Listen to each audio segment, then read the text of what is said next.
got to be aware of the threads. So I'm going to bring in Kurt Brackob. We're going to talk about the European aspect of this. Kurt, how you doing, my friend? All right. Good to see you, Todd.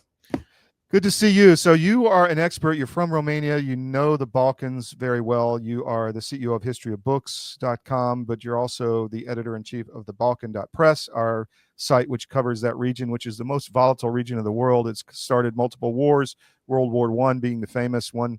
But the Europeans are captured, right? And you're seeing it in Romania, and you're seeing it in other parts of Europe. And the theme of this show is really connections and seeing what's happening in the U.S. with what's happening in Europe. Can you give us an update of what's happening on the Romanian situation, and we'll go from there? Well, Romanians will go to the polls next Sunday for the second round of their presidential election. And Romanians have a clear choice. They either can vote for sovereignty and freedom, which is represented by George Simeon, who's been a guest on some of our shows in the past, or a candidate, the mayor of Bucharest, Nicu Șordan, who is a darling of the globalists. I mean, basically a puppet that they put in because their original candidate in the first election in Romania, which was canceled by the courts in December, lost miserably and was going to lose miserably, which is why they canceled the election. A woman, Elena Lascon, and she had no chance of winning. They realized, so they canceled the election. They created this new candidate out of the mayor of Bucharest, who is essentially really just a puppet of the people that have been running Romania for the last, well, really since the fall of Ceausescu, but really in the last decade. But and the former president / dictator who was in office when the election was canceled, Klaus Iohannis. So he surrounded himself with all of Iohannis's people and some really dangerous individuals, all of the Brussels ilk. They're actually quite anti-American, at least now they are. But yes, totally anti-American, very much along this. They're all with Soros money. You can smell it behind every one of them. In one form or another. So the mask is really falling off, right? I mean, it is. I mean, it couldn't be a clearer choice is what's going to happen on Sunday. The problem is, of course, that the people running the system are pulling out all the stops to try to undermine the election. They're doing things like buying votes. They're prosecuting people for their political views, shutting down social media accounts, anything that is detrimental to their preferred candidate. They're taking action against. There is no real democracy in Romania anymore. I mean, this is really its last hope, is if this election, they can manage to, the sovereigntist candidate can win this election, then there might be hope for Romania. But beyond that, it's a lost cause, because they really follow the orders that are coming from Brussels and I would say from the Democratic Party in the United States, because they're very much controlled by that element. So it's. So I would say it's, the Democratic Party is just a label. This is a Marxist criminal organized crime, organization that has controlled and captured a lot of Europe. But you mentioned something there that I think is really key, is that they will do anything. And because the mask is off. So now it's only about control of the population.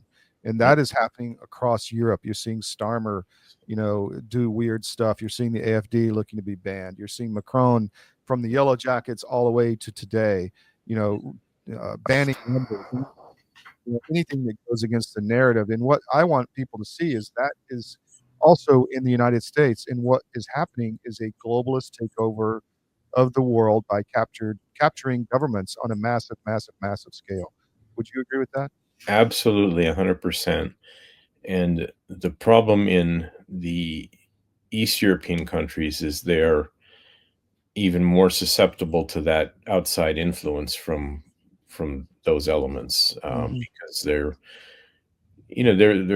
governments that don't have a lot of legitimacy to begin with, and have always been had a great deal of corruption within them, and corruption, of course, allows for that type of thing to flourish. Mm-hmm. It's a very dangerous time. You're absolutely right, and the connections are there all across Europe. You see it even in what they're trying to do in Hungary against Orban. You see it. I mean, there's an interesting thing going on in Bulgaria right now. So for the last several years, the main patriotic opposition party has tried to push a referendum on whether Bulgaria should adopt the euro as its currency or not. Mm-hmm. It seems like a very, very simple thing. So they wanted to have a referendum on this. They gathered more than all the signatures that they needed to meet the requirements for referendum, everything else. And then the globalists and the government canceled the referendum because they knew that overwhelmingly the Bulgarian people would vote to support, to maintain their own currency, which would allow them to maintain economic independence of some sort. Right. The whole idea of the euro is just to, wipe out the independence of these countries and to be completely under control of that globalist regime that out of Brussels, unelected bureaucrats really that run things. So it's, but recently, so yesterday, or 3 days ago, I think it was Friday, the president of Bulgaria came out finally and said, well, he'd favor a referendum and is going to propose it to parliament after the previous governments had canceled that and anything. And now all the globalist establishment in Bulgaria is up in arms and no, we can't have a referendum. God forbid the people should have a say in anything. Yeah. But they come up with all sorts of these excuses like it would violate our agreements with the EU or something like that, which again, not voted on by the Bulgarian people. So they're really, and this is just, that's just the case in Bulgaria, but you can repeat that same thing over and over again throughout the entire region. But at the same time, you're seeing people getting fed up and wanting to revolt against it. That's why you see what's going on in Romania right now. You have such a strong reaction against the establishment and things. You see what is going on with the guy on the street in Romania? Are they standing up to this or trying to, or what's happening? Oh, they are. I mean, and it looks to an informed observer that Simeon should win this election. However, like I said, they're pulling out all the stops, including, it's interesting there, the mainstream media there is pushing the polling to try to say that, well, it's like equal, they're almost 50-50, it's neck and neck. However, all the polls they're using are heavily skewed in favor of the globalists, and their previous polling in the first round of the election was off by like 10-15 points, so it's not like there's anything accurate about it, but just like here, as you remember, all the polls showing Kamala Harris is going to win Iowa and stuff like this, and other ridiculous polls that went on. They're not really about polls. They're really about trying to influence public opinion thinking, and voter suppression is the whole purpose of these things. So that's going on in Romania as well. In addition to literally buying votes, where you have some big corporate interests that support the globalist candidate who are actually, out there trying to buy votes, right? Saying, come in and we'll give you $100 voucher or some €100 voucher, or something. Yeah. If you vote, and it's a very dangerous situation, I think. And the only thing that's really has stopped them from literally canceling this election, I think, because of their fear that Simeon will win, is that the U.S. has taken at least a somewhat strong stance against the globalists running Romania, in the sense that Marco Rubio canceled the visa waiver program for Romanians, which Romania was set to enter that back in March. And then first it got postponed and then canceled because of their blatant, anti-democratic. So that's pressure on the citizenry, right? And that means that Joe Bag of Donuts can't get a visa to come to the United States. That pisses people off on the street. Am I right? Well, they can get a visa, but they have to get a visa. Whereas they were going to not have to get a visa and just be like, someone from the UK or somewhere else that comes here, just, have your passport and you don't have to apply for a visa ahead of time and go through Right. an interview and all of that.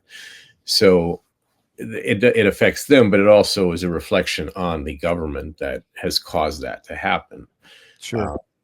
So, and of course, JD Vance, when he went over there at the Munich Security Conference, had some very strong comments about, Romania's lack of democracy, let's put it, as well as, the election manipulation from Brussels that was going Mhm. on because, Brussels basically canceled that election.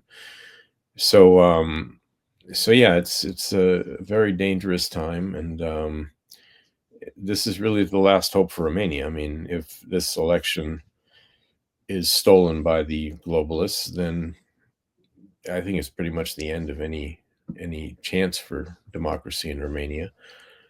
So there's a real big similarity to Ukraine. I think it's right there next to each other. And Yep. you had a government come into Ukraine which had no desire to help the people whatsoever. They were all about implementing the globalist goal, Yep. and they essentially depopulated and killed the country. I mean, the country's down to around 20 million people from 40, maybe 25 million.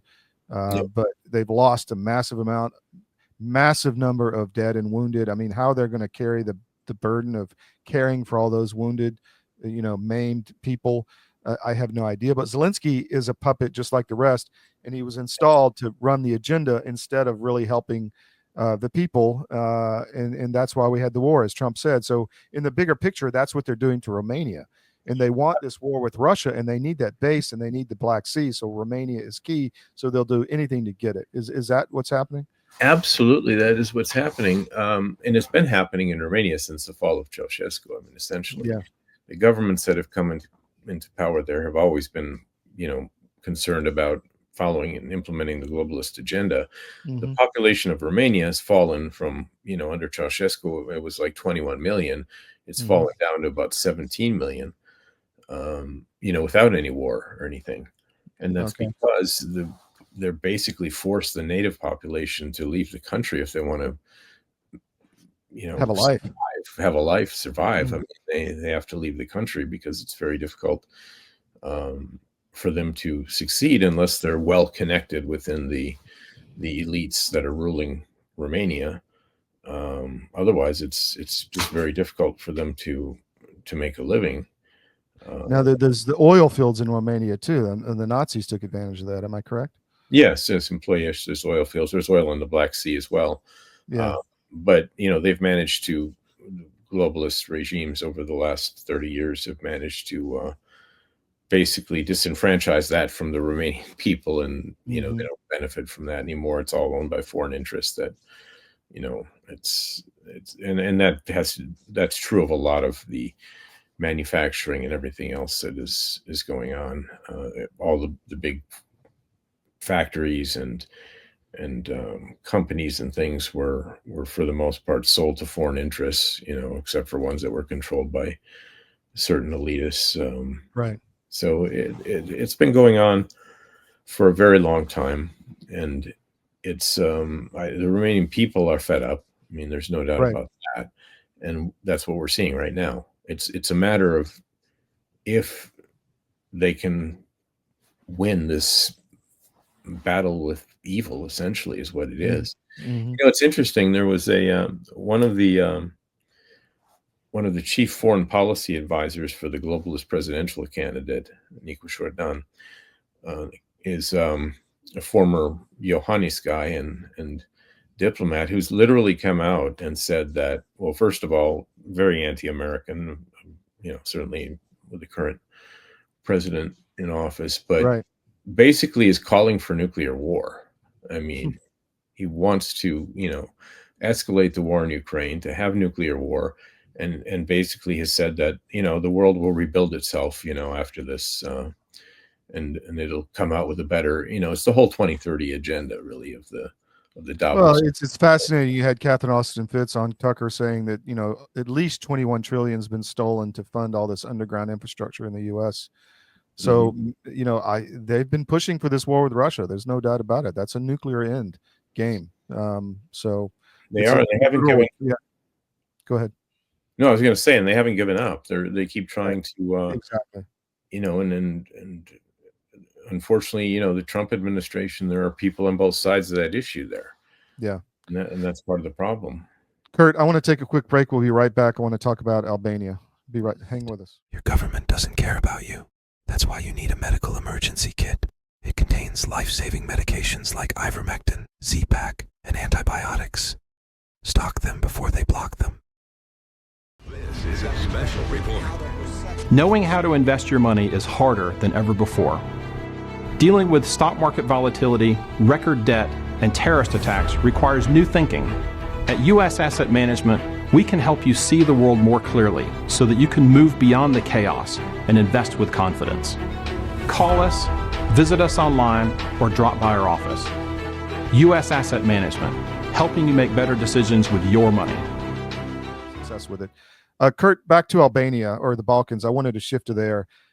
We just had looks like Edi Rama is going to win again in Albania. We've had experience there on the ground with the U.S. Embassy fighting for the globalist candidate. What do you see happening in Albania? Well, I think Albania, what we see is it's really a lost cause at this point. I think unless something dramatic would happen to change it. But Albania is the country that it might as well rename itself, Soros, because it is completely controlled by the Soros people. And that's what you're seeing in these election results as well. I mean, the process, the campaign. I mean, and apart from that, I mean, Edi Rama, I mean, you have to give him credit. He's a very skilled politician. Yeah. And he's an artist.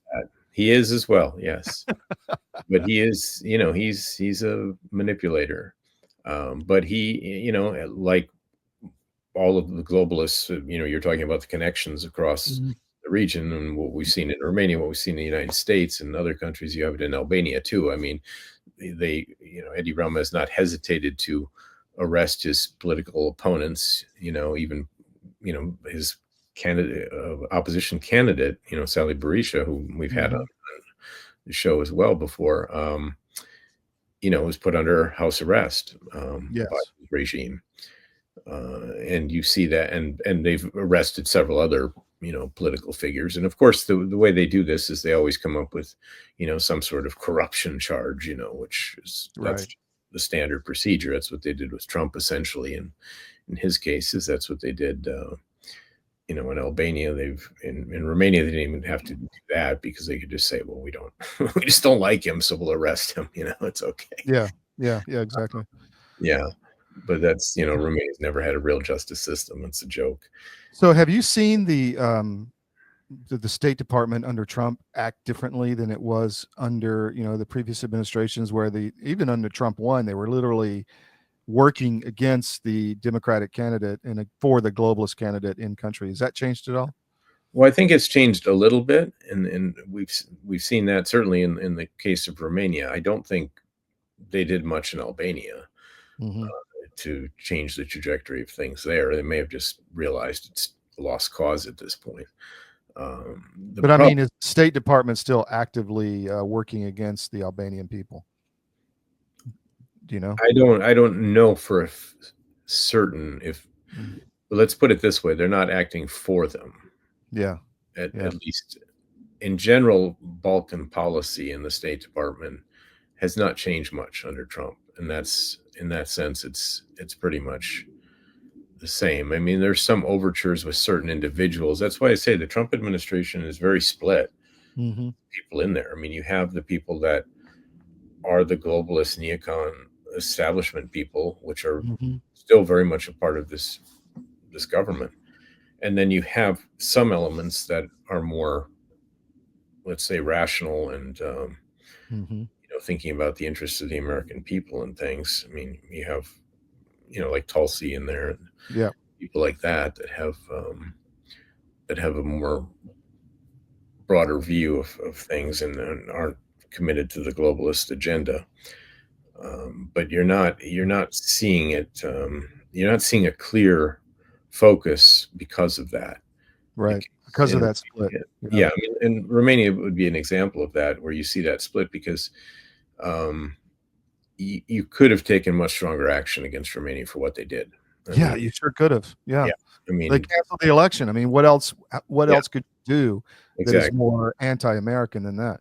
Exactly. I mean, you could have put sanctions on Romania. You could have made it hurt. I mean, they Yeah, did some of these minor things, like the visa thing and that, but you could have really put them in a bad spot, but they didn't. And of course, part of the reason here that is because of that struggle within the administration, the two sides there, but also because it's not just about Romania; it's about the EU yeah, when it comes down to it. I mean, because exactly. I mean, that's where they've tiptoed around the elephant as well. I mean, yeah, and Vance have talked about Germany and the UK, but mm. be sanctioning the UK and Germany. With the, And I wouldn't be surprised. I mean, and I don't know the numbers and what they've done as far as cleaning people out, but you haven't heard of as many changes at the State Department overall there as you have in other branches of the government. It's mm-hmm. and I'm kind of doubtful that I think there are still a lot of the Soros crowd, because Soros had a very strong influence, has had, and I think continues to have a very strong influence within the U.S. State Department. Right. And I don't think that influence has been purged yet from there. Would agree. So let me ask you this: the Balkans is essentially the flashpoint between Christianity and Islam and the Ottoman Empire.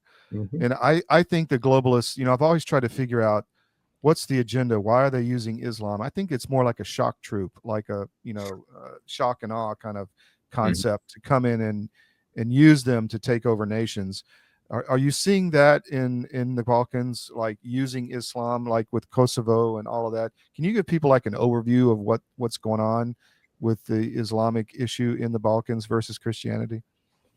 Well, it's always been, the zone, like you said, of Mhm. struggle between Christianity and Islam. And even before that, I mean, if you go back to Herodotus or something and read that, I mean, Herodotus described it very much that way, as a zone between East and West, because Mhm. the Eastern collectivist mentality, which existed before Islam, before Marxism, before any of it, I mean, this goes to ancient times, versus the more individualistic Western culture. And Mhm.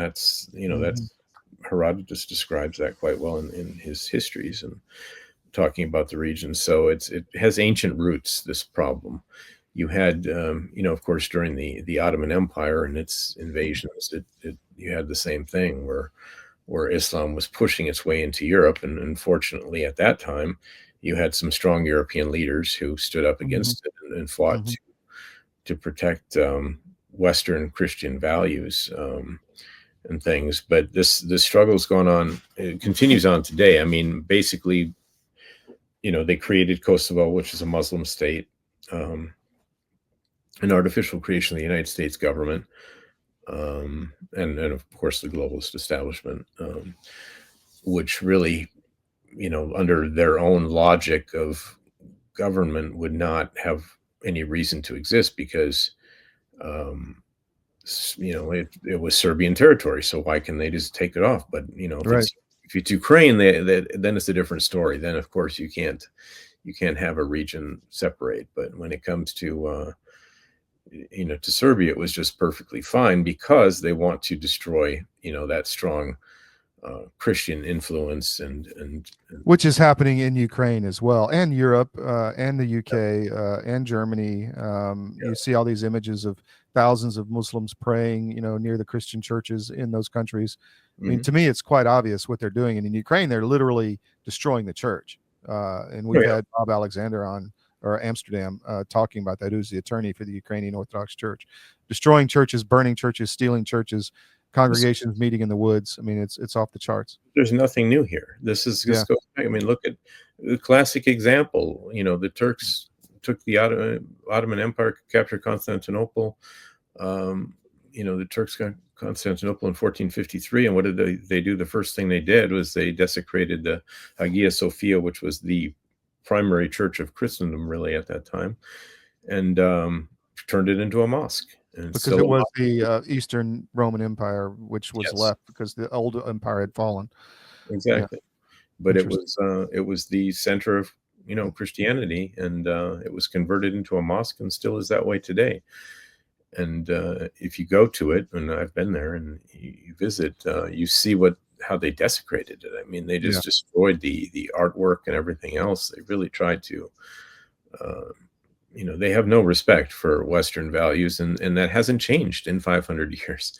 Yeah. I mean, and unfortunately, the globalist elites who are anti-Christian and anti-human, really, their goal is to destroy Western civilization. I think they see Islam as a tool to do that, Right. which also, to get back to your point at the beginning, is why they've, created, the whole situation in Bosnia as well. Bosnia, Kosovo, Albania, you have all of these countries, which, Albania still has a strong Christian element, of course, in it as well, but a large Muslim population in all of these areas, and it's being promoted, and they'll take in more immigrants, which will even amplify that situation. But they're also trying to do it in all these other countries. I mean, that's why they want to depopulate, Bulgaria and Romania and these other places, because they want to replace them with a Muslim population, essentially, Muslim and African population. But I find it interesting that one of the probably the most communist and worst impacted by communism was Albania. And it's a Muslim country. I find that really interesting. I've never really put that two and two together like that. But Kurt, tell us about History of Books real quick. And what we got coming. We're an independent publishing house, and work closely with CDM on our joint project Vindicta Publishing, and we publish a wide variety of books for the entire family, and everything from children's books to great novels and nonfiction books, and really will help you understand a lot of these things that we're talking about on here today. Books on the history of the Balkans, for example.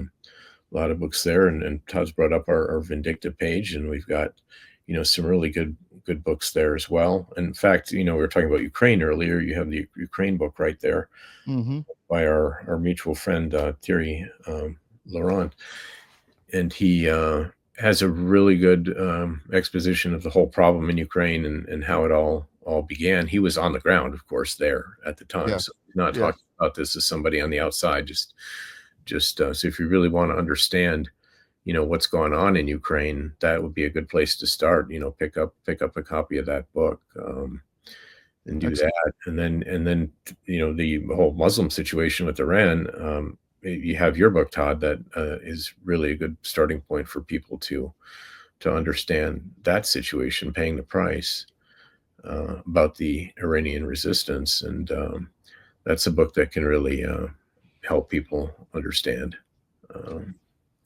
So spend some time on historyofbooks.com. Look around, look at all the different imprints, all children's books to history to really fascinating. Your Dracula book, I think it's called Of the Father, Dracul of the Father. Is that what it's called? Fascinating. Yeah, Father, the untold story of Vlad Dracul, who was the original Dracula, and how that all began. So, yeah, it's an award. Actually, won an award for best biography for that book. So, yes. Kurt, thank you. We'll have you back. Really appreciate your time. Thanks, Todd. Have a great day.